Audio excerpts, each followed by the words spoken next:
तभी मेरे पीछे से एक आवाज आई, भारी, गरजती हुई, जैसे कोई जानवर गुस्से में फुंकार रहा हो। मैं झट से पलटा और मेरी आंखें फटी की फटी रह गईं। मेरे पीछे खड़ी थी मोहिनी, वही मोहिनी जो अभी खिड़की पर थी, लेकिन ये दूसरी थी। उसकी आंखें लाल, बाल बिखरे हुए, चेहरा विकृत। उसकी गर्दन धीरे धीरे अपनी जगह से घूमने लगी और वो आवाज अब कमरे की दीवारों पर गूंज रही थी। मैं चिल्लाया, लेकिन आवाज नहीं निकली। अचानक सब कुछ गायब हो गया। मैं बिस्तर पर था और बाहर उजाला होने लगा था। सपना था, मैंने खुद से कहा। लेकिन जब मैंने अपने हाथ की ओर देखा तो मेरी चीख निकल गई। मेरे हाथों की त्वचा पर झुर्रियां थीं, जैसे मैं एक रात में बूढ़ा हो गया हूँ। खिड़की से बाहर देखा तो बगीचे में कोई औरत मिट्टी खोद रही थी और फावड़े से मिट्टी किसी चीज पर डाल रही थी।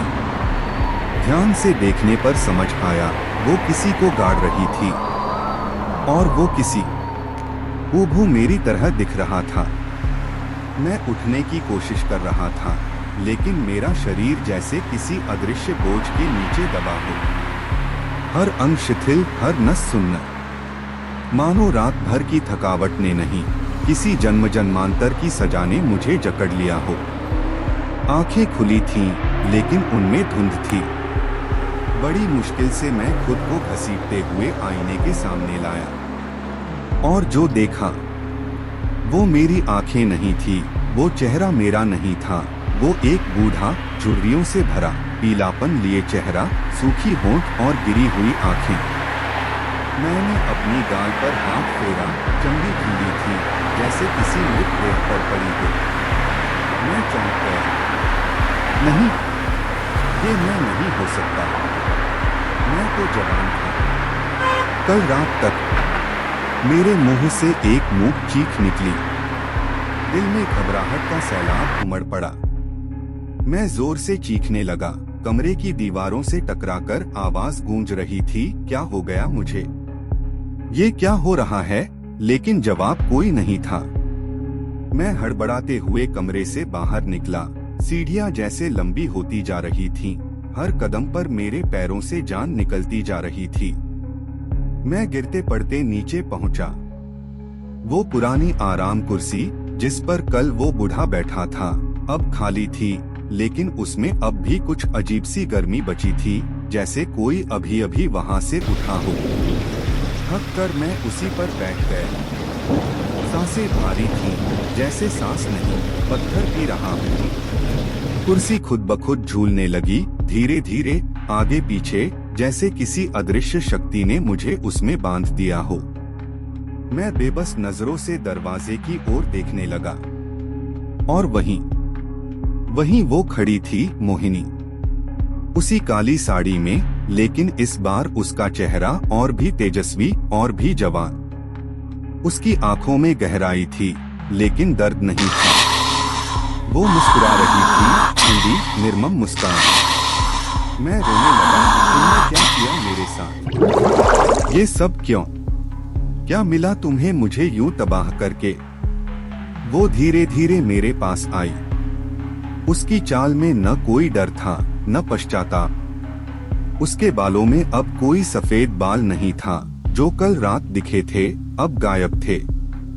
उसकी त्वचा में एक अजीब सी चमक थी, जैसे किसी ने उसकी आत्मा में जवानी उड़ेल दी हो। मेरे सामने झुककर उसने मेरी आंखों में देखा और बिना एक शब्द बोले मुस्कुराती हुई लौट गई। वो अब तक की सबसे जवान मोहिनी लग रही थी। वो चली गई और मैं उस कुर्सी पर बैठा बिलखता रहा। मेरी आंखें टेबल पर पड़ी उस बोतल पर पड़ी, टकीला वोडका, वही ब्रांड जो उस बूढ़े ने पी थी। लेकिन अब वो बूढ़ा कहाँ था? अचानक मेरे दिमाग में सवेरे का दृश्य कौंध गया। मोहिनी बगीचे में मिट्टी खोद रही थी। शायद उसी को गाड़ रही थी, या नहीं, शायद मुझे ही। मुझे अब समझ में आने लगा था। आराम, चैन, सुकून। उसकी वही आवाज अब भी मेरे कानों में गूंज रही थी, मौत में मिलता है। उसने सही कहा था। मैं अब वही हो गया था जो वो था, उसका उत्तराधिकारी, या यूं कहो उसका शिकार। नहीं, वो मरा नहीं था, वो तो बच निकला था, आजाद हो गया था। और आजाद करने वाला मैं था। अब मैं इस हवेली में था और मुझे इंतजार करना था किसी नए के आने का, किसी उत्सुक, कामुक, भूखे प्राणी का, जो मोहिनी की ओर सिर्फ एक नजर डालकर अपना जीवन दांव पर लगा दे। दरवाजा फिर से खटखटाया गया। मैं जैसे स्वचालित हो उठा। मेरी कांपती उंगलियों ने दरवाजा खोला। एक युवक खड़ा था, भीगा हुआ, घबराया हुआ, लेकिन आंखों में वही भूख, वही प्रश्न, वही जिज्ञासा। उसके हाथ में बैग था। मोहिनी सीढ़ियों के पास खड़ी थी, अब भी उतनी ही सुंदर, उतनी ही रहस्यमयी। उस युवक ने मोहिनी को देखा और उसकी आंखें ठहर गईं। मैं मुस्कुराया। मेरी कांपती आवाज फूट पड़ी, आओ आओ, अंदर आओ, अंदर। पर इस बार सबसे ज्यादा खुशी मुझे नहीं, उसे हुई थी, मोहिनी को, जिसने अपनी उम्र के बदले मेरी आत्मा ले ली थी और अब वो किसी और को पुकार रही थी उसकी जवानी के लिए। अब वो चिरयौवना थी और अब मैं आराम कुर्सी का वो बूढ़ा था जिसका काम बस एक ही था। सीढ़ियां चढ़ते वक्त हर कदम पर उसका कमर झूलता, उसका गीला बाल उसकी पीठ पर चिपकता और उसकी सांसों की आहट जैसे हवा को कंपा देती। मेरे अंदर एक आग जल रही थी, बेकाबू, बेहिसाब, बेशर्मी से भरी हुई। मैं अब बस यही सोच रहा था कि इस मोहिनी को आज की रात अपना बना लूं, चाहे जो हो। उसने एक कमरा खोला। अंधेरा, सर्दी और दीवार पर एक पुरानी तस्वीर जिसमें कोई जवान औरत लाल साड़ी में खड़ी थी, आंखों में वही मोहिनी जैसी गहराई। ये तुम्हारा कमरा है, उसने धीमे से कहा।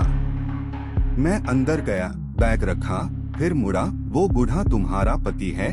मैंने पूछ ही लिया। उसने सिर हिलाया, हाँ। लेकिन क्या सूखा हुआ कुआं किसी की प्यास बुझा सकता है? मैंने मुस्कुराकर उसकी आंखों में झांका। वो थोड़ी देर मुझे देखती रही, फिर चुपचाप नीचे देखने लगी। अगर मुझे प्यास लगे तो? मैंने और नजदीक आकर पूछा। वो रुकी, कुछ पल सोचा, फिर उंगली से सामने वाले कमरे की ओर इशारा किया और बिना कुछ बोले चली गई। लेकिन जाते जाते दरवाजा बंद करते समय उसकी होठों पर एक मुस्कान थी, जैसे इशारा हो किसी खेल की शुरुआत का। मैंने शराब निकाली, टकीला, मेरा पसंदीदा, गिलास में भरा, खिड़की के पास गया, बाहर देखा। बारिश अब और भी तेज हो चुकी थी, बिजली बार बार चमक रही थी, जैसे आसमान भी आज की रात की गवाही दे रहा हो। लेकिन अब वो बारिश नहीं, वो हवेली नहीं, सिर्फ मोहिनी मेरी आंखों में थी। उसकी कमर, उसकी नाभि पर गिरती बूंद, उसकी भीगी साड़ी, वो लाल मेहंदी से सजे पा, सब कुछ जैसे मेरे होश लूट चुके थे। मैंने आंखें बंद की, फिर खुली, और वो सामने खड़ी थी। हाँ, वही मोहिनी। लेकिन अब उसके चेहरे पर नमी नहीं थी, उसकी आंखें चमक नहीं रही थीं, बल्कि गहराई में समा गई थीं। काली खाली, जैसे कुएं में कोई न देखी जाने वाली परछाई। उसने धीरे से कहा, तुम अब तैयार हो। मेरे हाथ से गिलास गिरा। मैंने देखा, उसकी उंगलियां मेरी ओर बढ़ रही थीं। लेकिन उंगलियां नहीं थीं, वो धागे थे, काले जीवित धागे जो सांस लेते थे, हिलते थे और मेरे सीने में उतरने लगे। तुम भी अब उसी श्राप का हिस्सा हो जिसको मैंने 100 बार दोहराया है। उसकी आवाज अब मोहिनी जैसी नहीं थी, वो किसी और की थी, किसी मृत आत्मा की। हर साल बारिश की इस रात कोई न कोई प्यासा यहाँ आता है, हर कोई अपनी आग बुझाने आता है।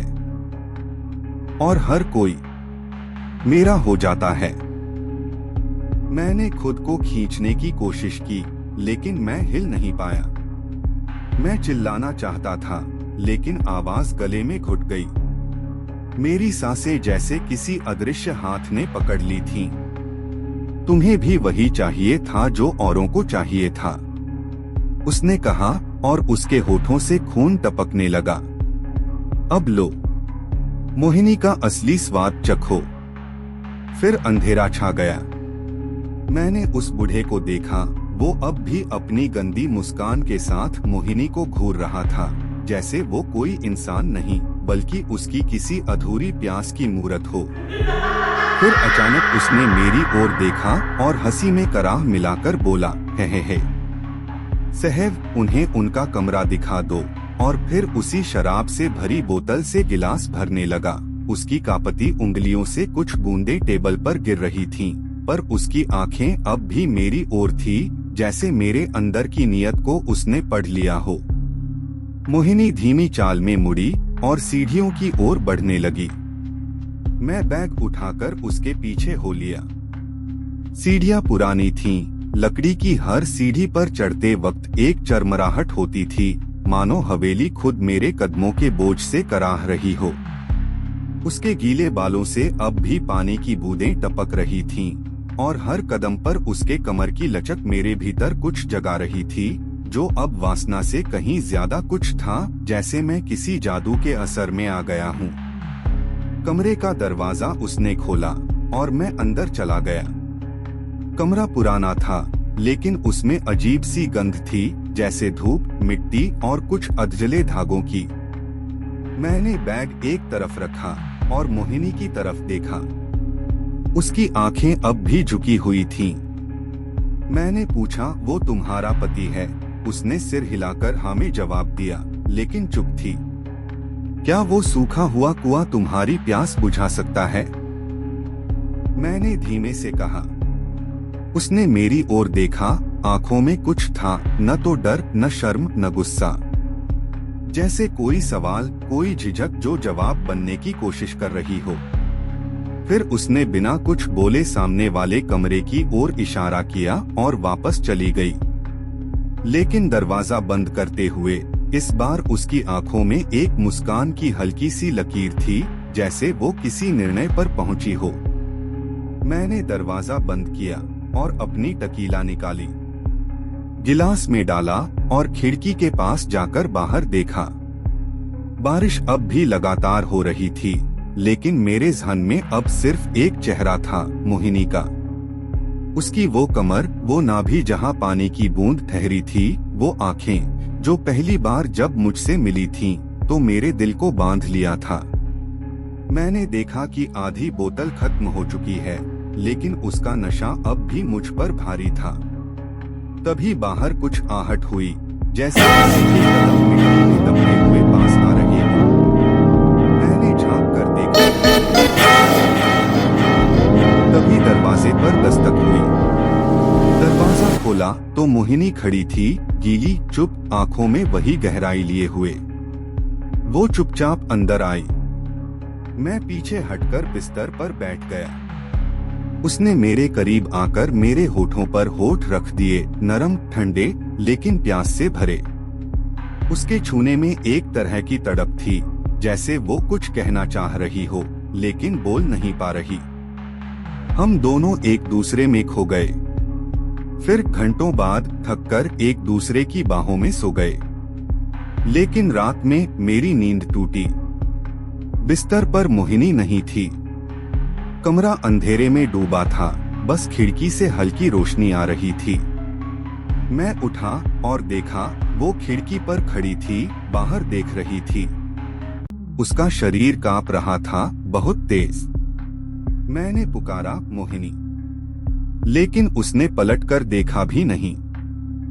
बस आज की रात, मैंने थोड़े संदेह के साथ पूछा। उसने सिर झुकाकर सहमति में हिलाया, लेकिन उसके चेहरे पर वो अजीब सिकुड़ी हुई मुस्कान अब भी टिकी हुई थी। वो फिर से बोला, कल सूरज निकलेगा। अगर निकले तो? क्या मतलब? उसने जवाब नहीं दिया। बस कुर्सी पर धीरे धीरे झूलने लगा। उसके हाथों की नसें बाहर निकली हुई थीं, जैसे सदियों से उनमें खून ही नहीं गया है। तभी मेरे दिमाग में वही औरत कौंध गई, काली साड़ी में, भीगी हुई। क्या वो भी इसी बंगले से जुड़ी है? मैंने पूछने की कोशिश की। अंदर एक औरत आई थी। शायद आपके साथ रहती है? बूढ़ा अब शांत था, इतना शांत कि लगा जैसे वो सो गया हो। लेकिन उसकी पलकें अब भी खुली थीं और होठों पर वही गंदी सिकुड़ी मुस्कान जम चुकी थी। औरतें तो आती हैं यहाँ। उसकी आवाज अब किसी भूखे गीदड़ जैसी लग रही थी, धीमी और डरावनी। लेकिन सब नहीं जाती। मैं ठिठक गया। अब मुझे समझ में आ रहा था कि इस जगह की चुप्पी इतनी भारी क्यों थी। मैंने अपने बैग को कसकर पकड़ लिया और कमरे में नजरें दौड़ाई। कमरे की दीवारों पर पुराने धुंधले चित्र लटके हुए थे, कुछ बहुत ही विचित्र थे। एक तस्वीर में एक औरत रो रही थी, लेकिन उसके आंसू की जगह उसकी आंखें बाहर गिर रही थीं। एक और तस्वीर में एक बच्चा था, लेकिन उसका चेहरा अधूरा था, जैसे कोई उसे मिटा रहा हो। क्या ये सब? मैंने रुक रुक कर पूछा।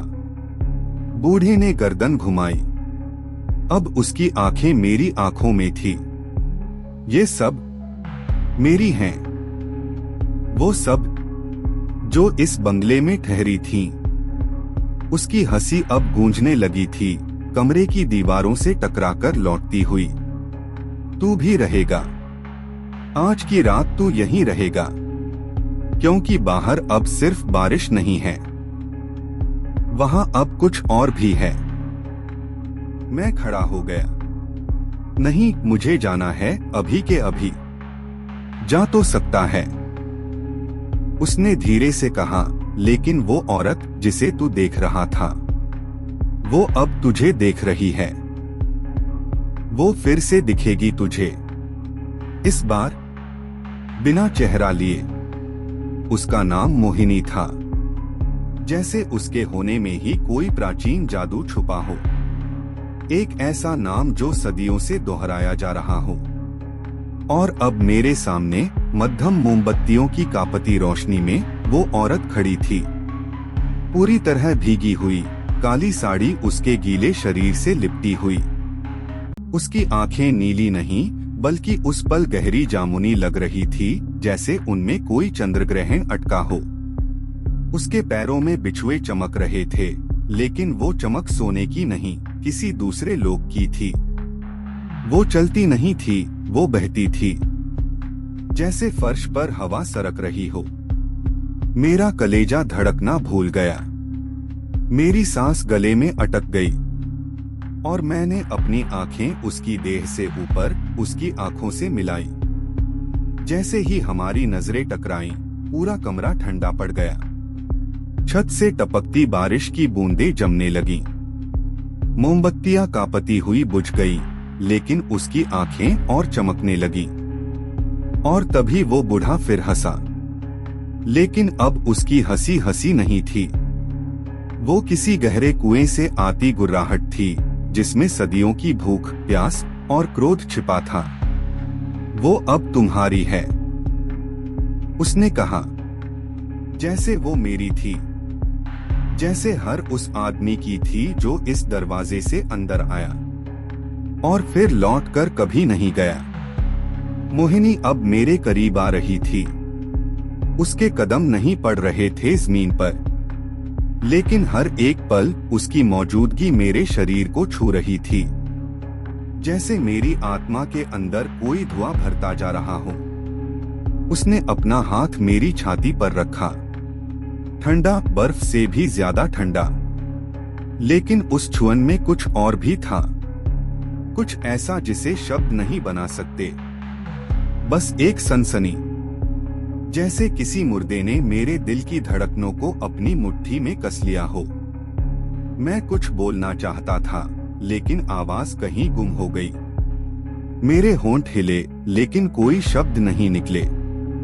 मेरी नजर उसकी आंखों में गड़ी रही और तभी उसने पहली बार बोला, तुम थके हुए हो, अंदर से टूटे हुए। तुम्हें आराम चाहिए, सुकून चाहिए। उसकी आवाज जैसे किसी पुराने रिकॉर्ड से आ रही थी, धीमी, फटी हुई, लेकिन लुभावनी। मैंने कोशिश की कुछ कहने की, लेकिन मेरी जुबान जैसे किसी ने पकड़ रखी थी। उसने मेरी ओर झुककर फुसफुसाया, मैं उन्हें छूती हूँ जो अंदर से खाली होते हैं। मैं उन्हें भर देती हूँ अपने अंधेरे से। और तभी मेरे सामने खड़ा वो बूढ़ा उठ खड़ा हुआ, लेकिन अब वो बूढ़ा नहीं था। उसकी त्वचा फट चुकी थी, आंखें स्याह हो चुकी थीं, और उसके मुंह से कोई अजीब काला तरल बह रहा था। अब तू भी वही होगा जो हम सब हुए थे जब मोहिनी ने हमें चुना। वो चिल्लाया और दीवारों से गूंज उठी, अब तू भी उसी हवेली का हिस्सा है। अब तू भी हर उस आदमी के लिए दरवाजा खोलेगा जो इस बारिश में खो जाएगा। मोहिनी ने मेरी ठुड्डी पकड़ी और अपने होठों को मेरे होठों पर रख दिए। वो चुंबन नहीं था, वो कोई रस्म थी। उसके होठों से कोई गरम लिक्विड जैसी चीज मेरी सांसों में घुलने लगी। मेरी आंखों में अंधेरा छा गया, मेरी नसें सुन्न हो गईं, और अचानक मैंने अपने भीतर किसी और की सांसों को महसूस किया। मैं उठ बैठा। कमरे में कोई नहीं था, सब कुछ वीरान था, लेकिन आईने में मेरे पीछे कोई खड़ा था। मैंने उस बूढ़े को देखा। वो मोहिनी की ओर देख रहा था, जैसे किसी मुरझाई हुई चाहत को फिर से जीने की कोशिश कर रहा हो। फिर उसने धीरे से मेरी ओर देखा और अपनी घिनौनी मुस्कान के साथ हंस पड़ा, हे। साहब, उनका कमरा दिखा दो। उसने शराब की बोतल से गिलास में छलकते हुए पेग भरा और मेरी तरफ इशारे से कहा, जा बेटा, अब तेरा वक्त आया है। मोहिनी धीमे कदमों से सीढ़ियों की ओर बढ़ी और मैं उसके पीछे पीछे। उस भीगे जिस्म से टपकती बूंदों की हर आवाज मेरे दिमाग में हथौड़े की तरह पड़ रही थी। मैं खुद को रोक नहीं पा रहा था। उसकी चाल में कुछ था, जैसे कोई छिपा हुआ मंत्र, जैसे वो सिर्फ चल नहीं रही थी, मुझे बांध रही थी, लपेट रही थी। मैं सड़क के किनारे चल रहा था, धीरे, सोचते हुए, अपने कंधे पर लटकती बैग को समय समय पर संभालते हुए। सिर पर छाता था तो बारिश कुछ हद तक रुकी थी, लेकिन पेड़ों से टपकते पानी की बूंदें जैसे जानबूझकर गर्दन में सरकती। सड़क संकरी थी और उसके दोनों ओर ऊंचे, अजीब आकार के पेड़ थे, जैसे उनके तने में चेहरों की छाप हो। मैं चलते चलते बीच बीच में पीछे मुड़कर देखता, सोचता, शायद कोई बाइक वाला आ जाए तो लिफ्ट मिल जाए। लेकिन नहीं, अब तक एक भी गाड़ी नहीं गुजरी थी। बस वही सड़क और मैं। सड़क की मिट्टी अब भीगी हुई थी और उसमें पहिए के गहरे निशान बने थे। ये बैलगाड़ियों के थे। सुनसान आदिवासी इलाका लगता था। दिमाग में सवाल उभरा, यहाँ बैंक क्यों है? यहाँ के लोग बैंक में क्या रखेंगे जब पेट भरने को भी कुछ नहीं? अब शाम के 6 बज चुके थे। अंधेरा आसमान से उतरकर धरती पर पसरा जा रहा था और बारिश अब और भारी हो चुकी थी। मैंने फिर बैग को थोड़ा ऊपर खींचा और बढ़ने लगा। तभी घंटी की आवाज। ध्यान से सुनने पर पता चला, बैलगाड़ी की घंटी। शायद कोई किसान अपनी गाड़ी लेकर लौट रहा है। मेरी उम्मीद जगी। चलो, कोई तो मिला। मैं मुड़ा और उस गाड़ी की ओर बढ़ा। गाड़ी के पीछे सूखी घास और कुछ बंडल लदे थे।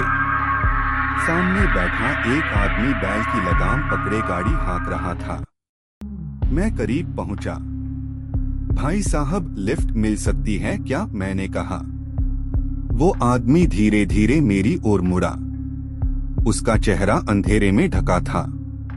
उसकी आंखें दिखी बिल्कुल सफेद, बिना पुतली के, और उसकी त्वचा काली नहीं बल्कि झुलसी हुई राख जैसी।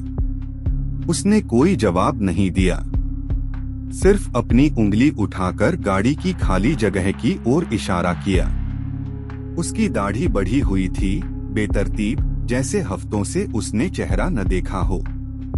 बारिश से खुद को बचाने के लिए उसने किसी पुरानी गंदी थैली से एक अजीब सी टोपी बना रखी थी, जो आधे सिर पर चिपकी हुई और आधी हवा में फड़फड़ा रही थी। उसके चेहरे पर कोई भाव नहीं था, ना स्वागत ना क्रोध, बस एक टक घूरते रहने वाली नजरों में अजीब सी लालिमा थी। मुझे लगा शायद बारिश या ठंड की वजह से आंखें लाल हो गई होंगी, लेकिन वो लालिमा साधारण नहीं थी। वो ऐसी थी जैसे आंखों में आग जल रही हो। मैंने जरा मुस्कुराते हुए कहा, नमस्ते, मुझे थोड़ी लिफ्ट चाहिए थी। वो कुछ नहीं बोला, बस अपने जले हुए होठों के नीचे से सांस छोड़ता रहा। उसकी निगाहें जैसे मेरे कपड़ों के आर पार जा रही थीं। कुछ देर तक उसने मुझे ऊपर से नीचे तक देखा, फिर गर्दन से हल्का सा इशारा किया, बैठ जा। मैंने राहत की सांस ली और उसके पीछे जाकर देखा। गाड़ी में पहले ही सूखे भूसे के बंडल और 2 टीन के कनस्तर रखे थे। मैंने पहले अपना बैग वहां एक कोने में टिकाया और फिर धीरे से गाड़ी पर चढ़ गया। वो आदमी बिना एक शब्द बोले बैल की रस्सी खींचता रहा। बैल धीरे धीरे आगे बढ़ने लगे। गाड़ी की हर चरमराहट के साथ बारिश की बूंदें और घना अंधेरा जैसे ज्यादा गहरा हो रहा था। मैंने चुप्पी तोड़ने के लिए बात शुरू की, मैं यहाँ नौकरी पर लगा हूँ, बैंक में पहली पोस्टिंग है। उसने कोई जवाब नहीं दिया। उसका चेहरा गंभीर था, पत्थर की तरह, जैसे वो मेरी बात सुन ही नहीं रहा हो या फिर सुनकर भी कुछ बोलने की जरूरत न समझता हो। मैंने सोचा शायद वो तनाव में हो। थोड़ी देर बाद फिर से कहा, क्या यहाँ कहीं मुझे रात रुकने के लिए कोई जगह मिल सकती है? उसने गर्दन घुमाकर मुझे देखा, लेकिन एक शब्द भी नहीं बोला। अब मैं सचमुच बेचैन हो गया था। उसकी चुप्पी अजीब लगने लगी थी। कोई आदमी इतना चुप क्यों होता है? या तो वो गूंगा है या फिर कुछ छिपा रहा है। गाड़ी की गति बेहद धीमी थी। बैल अपने आप में मस्त थे। चारों ओर जंगल जैसा नजारा था, भीगे हुए पेड़, मूसलाधार बारिश और उनके बीच बनी एक अकेली पगडंडी जो न जाने कहाँ जा रही थी। इसी बीच मेरी नजर उस हल्की रोशनी पर पड़ी जो सामने एक सुनसान सड़क के किनारे टिमटिमा रही थी, जैसे कोई पुराना फार्म हाउस हो या कोई वीरान हवेली। गेट के दोनों ओर 2 लोहे की मशालें लटक रही थीं, जो अब भी जल रही थीं। उस लौ में एक डरावनी स्थिरता थी, ना झपकती थी, ना हिलती थी। एक ठहरा जो मृत्यु की तरह चुप था। गाड़ी उस हवेली के सामने से गुजरने लगी। तभी मैंने देखा, गेट के अंदर बिल्कुल मुख्य दरवाजे से उस लौ के बीचों बीच एक औरत चल रही थी। उसकी चाल धीमी थी, पतली कमर हल्के हल्के झूल रही थी। बारिश में उसका शरीर पूरी तरह भीग चुका था। काली साड़ी उसके बदन से चिपक गई थी। उसके लंबे बाल गीले होकर पीठ पर चिपके थे और उसकी गर्दन एक अजीब कोण पर झुकी थी, जैसे किसी सोच में डूबी हो। मैं बस उसे देखता रहा। वो बला की खूबसूरत थी, हर कदम जैसे कोई संगीत रच रहा हो।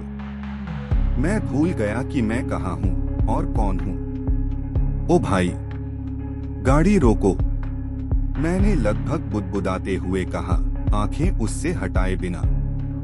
गाड़ी वाला कुछ नहीं बोला, बस बैलों को थोड़ा तेज हाँकता रहा। ओए, बोल रहा हूँ गाड़ी रोको। अब की बार मैंने उसकी पीठ पर हाथ मारा। उसने कोई प्रतिक्रिया नहीं दी।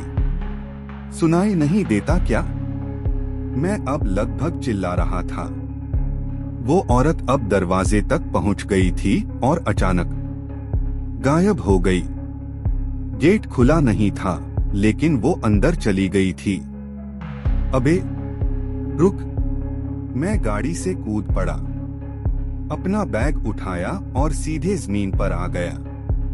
पानी अब ज्यादा गिर रहा था, लेकिन मेरे अंदर की आग ज्यादा तेज थी। मैं उस गाड़ी वाले की ओर पलटा। सुनाई नहीं देता क्या? वो अब भी मुझे घूर रहा था। उसकी आंखें अब पूरी तरह लाल थीं, नसों से भरी हुई, लेकिन उनमें क्रोध नहीं था, दया थी। हाँ, दया। जैसे वो जानता हो कि मैं कहाँ जा रहा हूँ और क्या होने वाला है। उसकी गंदी हंसी को सुनकर मेरी रीढ़ की हड्डी तक सिहर उठी। वो हंसी कम और किसी मरे हुए जानवर की कराह ज्यादा लग रही थी, जैसे उसकी आत्मा अंदर ही अंदर सड़ चुकी हो और अब सिर्फ उस सड़न की आवाज बाहर निकल रही हो।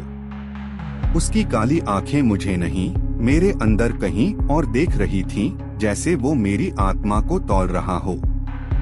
मैंने पहली बार महसूस किया कि मैं इस जगह पर गलती से नहीं, शायद किसी बुलावे से आया हूँ। आओ, आओ, अंदर आओ। एक बूढ़ी कांपती, रेंगती हुई आवाज मेरे कानों में घुली। बारिश की टपटप के बीच वो शब्द ऐसे लगे जैसे किसी पुरानी जंग लगी घंटी की गूंज किसी टूटे मंदिर से आ रही हो। मैं ठिठक गया। मेरी आंखें अब भी अंधेरे में उस दिशा की ओर झांक रही थीं, जहां से आवाज आई थी, लेकिन कुछ भी साफ नजर नहीं आ रहा था, केवल धुंध, पानी और पेड़ की डरी हुई परछाइयां। कुछ समय पहले की बात है। मैं विकास सरकारी बस से उतरा था। बारिश रिमझिम नहीं, बल्कि तेज सन्नाटेदार हो रही थी, जैसे बादल जमीन पर उतरकर मुझे खुद धो डालना चाहते हों। पिछले 2 दिन से लगातार पानी गिर रहा था।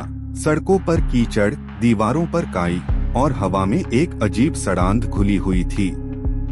बस से उतरते ही सबसे पहले मैंने अपने चश्मे को आंखों पर चढ़ाया, फिर दूसरे हाथ से अपनी ऊंची कॉलर वाली जैकेट को ठीक किया, सिर पर टोपी खींची और अपने हाथ में पकड़ रखी लकड़ी की बैट को कसकर थामा।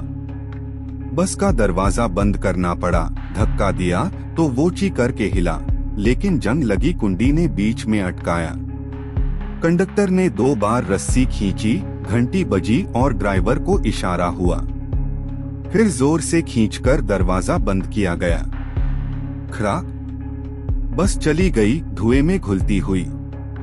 मैं अकेला खड़ा था उस वीरान स्टॉप पर, उस सुनसान दोपहर में। अब थोड़ा अपने बारे में बताता हूँ। नाम विकास है, लेकिन दोस्त मुझे विक्की कहते हैं। हाँ, प्यार से या यूं कहें जिस्म की भूख से। मैं 23 साल का हूँ। बचपन शहर में बीता, पढ़ाई लिखाई वहीं हुई, कॉलेज भी। लेकिन कॉलेज पहुँचते ही मुझे खुद में कुछ अलग महसूस हुआ, कुछ खास नहीं। सिर्फ डिग्री या दिमाग की बात नहीं कर रहा। मैं बात कर रहा हूँ अपने चेहरे की, अपने शरीर की और अपने शब्दों की। हाँ, मैं असाधारण रूप से गुड लुकिंग हूँ। ये मैं नहीं कहता, लड़कियाँ कहती थीं। मुझसे 2 बातें करने के लिए उनके होंठ कांपते थे, नजरें टकराकर झुक जाती थीं। और जब कोई बार बार झुके तो समझ जाओ तुम ऊंचे हो। मेरे लिए ये सब खेल जैसा था। खूबसूरती भगवान देता है, ये सही है, लेकिन शरीर वो तो इंसान खुद बनाता है। मैंने जिम को अपनी दूसरी माँ बना लिया। हर सुबह हर शाम सख्ती, पसीना, प्रोटीन। फिर आई मेरी 6 पैक एब्स, जो शर्ट उठाते ही लड़कियों की सांस रोक देती थी। लेकिन असली हथियार होता है बोलचाल। आदमी का चेहरा एक बार लुभा सकता है, लेकिन अगर जुबान में शहद हो तो वो किसी की भी आंखों में उतर सकता है। मैंने कॉलेज में कितनी लड़कियों को अपने जाल में फंसाया, इसका कोई हिसाब नहीं। दोस्तों के साथ शर्तें लगती थीं, इस हफ्ते कौन ज्यादा, और मैं हमेशा सबसे आगे रहता था। नहीं, मैंने कभी जोर जबरदस्ती नहीं की, उसकी जरूरत ही नहीं थी। अगर मैंने सोच लिया कि किसी को पाना है तो पाकर ही दम लिया। मुझे जवान लड़कियां पसंद थीं, हाँ बिल्कुल, लेकिन शादीशुदा औरतें वो मेरी कमजोरी थीं। उनमें एक स्वाद था, अनुभव का, अधूरेपन का, एक प्यास जो छुपी रहती है, और मैं उसे पहचानता था। 30 से ऊपर की औरतें जैसे पका हुआ आम, रसदार, मीठा, लिपटने लायक। वो आंखों से सब कुछ कहती थीं और जुबान से कुछ नहीं। मैं उन्हें देखकर ही समझ जाता था कि किसे कब तोड़ना है, किसके घर में झगड़ा है, किसके पति बेरुख हैं, किसकी आंखों में खालीपन है। अब शायद आप में से कुछ लोगों को मुझसे घृणा हो रही होगी। हाँ, तुम शरीफ लोग जो ये सब पढ़ते हुए सोच रहे हो कि ये तो जानवर है। तो सुनो, मैं जानवर नहीं हूँ, मैं शिकार करता हूँ, और हर शिकारी को एक दिन शिकार भी बनना होता है। बस मुझे नहीं पता था कि मेरा शिकारी होना मुझे एक ऐसी जगह ले जाएगा जहां शिकार मैं था और शिकारी कोई और, शायद वो बूढ़ा आदमी जिसकी कापती आवाज अभी भी मेरे कानों में गूंज रही थी। आओ आओ, अंदर आओ। होगी घृणा, हाँ कुछ लोगों को होगी, लेकिन सुनो एक बात बताओ, कोई भी इंसान पूरी तरह शरीफ नहीं होता।